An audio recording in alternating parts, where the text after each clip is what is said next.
attend aussi, ce que j'attends sur l'expérimentation. Sur l'expérimentation, on fait un appel à l'expérimentation, on a des sous pour pouvoir le faire. Ce qu'on veut, c'est que ça soit en itération. C'est que si vous avez je sais que vous êtes porteur d'un certain nombre d'initiatives ou un certain nombre de projets, c'est vos projets qu'on souhaite pouvoir mettre sur la voie expérimentale. Quand je dis la voie expérimentale, vous savez le faire sans nous. Ce que nous, on sait faire, et ce qu'on essaie de faire, c'est de pouvoir aider à ce que les conditions d'évaluation, le protocole, permettent d'en tirer des enseignements qui permettent de dire qu'on sait passer ensuite de l'expérimentation à la grande échelle, qu'on sait passer de l'expérimentation à la politique générale, qu'on sait évaluer exactement combien on a dû mettre en plus pour pouvoir le faire vivre et combien ça a rapporté, etc. etc. Donc ça, c'est ce genre de démarche qu'on sait faire. Puis, troisièmement, ce qu'on attend de vous vis-à-vis des jeunes, moi j'ai un enjeu vital. Soit on n'est pas capable d'avoir en face de nous un certain nombre d'entreprises, et vous pouvez déjà, après cette réunion, prendre contact avec vous, écrire à notre site, m'envoyer un mail, etc. Soit on n'est pas capable de dire que dans la période de crise, on peut forcer la porte des entreprises pour un certain nombre de jeunes. Si nous, on fait notre métier, encore une fois, d'abaisser drastiquement le coût du travail, que vous êtes prêts à jouer le jeu, et qu'ensuite, ça sera des engagements de talent. Si j'arrive pas à faire ça dans les 15 jours qui viennent, on ira vers les vieilles recettes d'employés. Donc si il y en a certains d'entre vous qui sont partants même à toute petite échelle, ou qui sont partants à s'organiser dans leur département pour que ça fonctionne, on gagne. Avant de m'occuper des jeunes, il y a quelques années, je fais partie de ceux qui considèrent qu'effectivement on a un drôle de rapport aux jeunes dans cette société, à la place qu'on donne aux jeunes. Au prix de dire on est super fiers d'avoir une démographie spectaculaire en nombre de naissances et de tenir en nombre de naissances, et une fois qu'ils arrivent à 18 ans, on est incapable de leur faire leur place. Donc il y a quelques années, je me disais, ça serait intéressant, avant les campagnes électorales, qu'on demande à 15-20 jeunes de décrire un petit peu, y compris dans leurs contradictions, le monde dont ils rêvent, qu'ils voudraient faire, etc., pour qu'ils puissent eux-mêmes porter ça. Depuis que je m'occupe de la responsabilité des jeunes au sein du gouvernement, je me dis qu'il faut continuer aussi dans cette veine-là.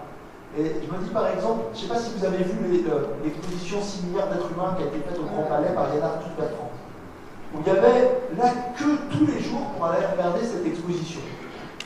Et je me dis qu'il y a des choses qu'on pourrait faire d'assez formidables comme projet mobilisateur, de demander à des jeunes, y compris des jeunes artistes, des jeunes créateurs, mais aussi des jeunes lambda, on leur loue, on leur prête cet espace-là, l'espace du Grand Palais, ou 2-3 espaces, et qui nous montrent en exposition le monde qu'ils veulent, de manière à la fois didactique, artiste, etc., qui le construisent ce monde-là et qui viennent nous inviter à rentrer dedans.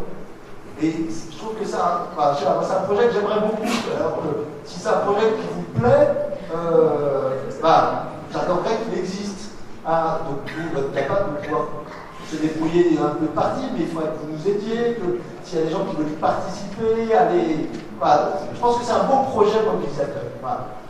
Le service civique, je pense qu'il doit y avoir un noyau d'une forme qui soit 9 mois, parce que c'est souvent ce qui va entre une année scolaire, on commence à la rentrée et on finit à l'été. Donc qu'il soit de 9 mois pendant lequel on a une indemnité et on peut s'engager aux frais de différents acteurs, soit associatifs, soit collectivités locales, soit d'initiatives d'entreprise, mais dans ce cas-là, dans un cadre non marchand, non lucratif. Voilà. Et je pense que pour que le service civique prenne, il faut qu'on puisse identifier des besoins que les jeunes reconnaissent comme étant des manques de notre société et qu'on leur dise, grâce au service civique, vous allez pouvoir satisfaire ces besoins. Et qu'on ne compte pas le service civique en combien de jeunes il y a été, mais à quoi le service civique a contribué à construire. Excusez-moi, ma phrase était mal foutue.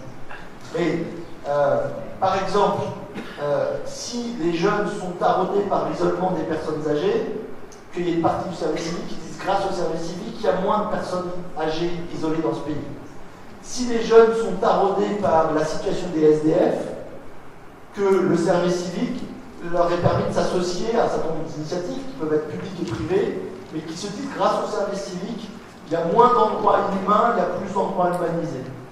Si les jeunes sont taraudés par le gâchis des énergies, que le service civique les aide à aller expliquer les économies d'énergie aux personnes, souvent des plus modestes, qui n'ont jamais accès au PTZ, aux brochures, au système, etc. Vous voyez?